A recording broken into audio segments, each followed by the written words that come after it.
Hi అండి, ఇది శివరాత్రి రోజు తీసిన వీడియో. మార్నింగ్ 2 గుడికి వెళ్ళాను. చూడండి, అప్పటికే గుడి చాలా బాగా అలంకరించారు. బంతిపూలు, చామంతి పూలతోటి. గుడి మాత్రం ఎప్పుడు కార్తీక మాసంలో శివరాత్రి టైంలో చాలా బాగా అలంకరిస్తారండి. మన కళ్యాణం జరుగుతుంది. ఆ టైంలో గుడి మాత్రం చాలా బాగా అలంకరిస్తారు.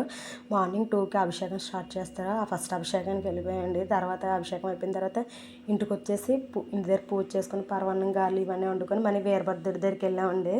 మా అమ్మాయిని లేపి స్నానం చేయించి ఇంక వాళ్ళ గుడికి వెళ్ళాలి. వాళ్ళ వీరభద్రుడి దగ్గరికి, ఎందుకంటే 5 అయిందంటే గుడి అస్సలు ఖాళీ ఉండదు. మేము మళ్ళీ 10కి వెళ్ళాం. అప్పుడు తీర్థం చూసి గుళ్ళోకి వెళ్దామని వెళ్ళాం. మా పిల్లకి గాజులు కొందామని వెళ్ళాం. చూడండి, కొంచెం ఏదో హెవీగా జరగదు కానీ తీర్థం పర్లేదు, ఒక మాదిరిగా జరుగుతుంది.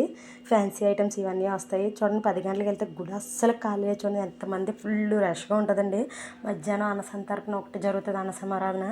జనాలు మాత్రం ఫుల్ హెవీగా ఉంటారు. చుట్టుపక్కల ఊళ్ళ నుంచి జనాలు కూడా వస్తారండి.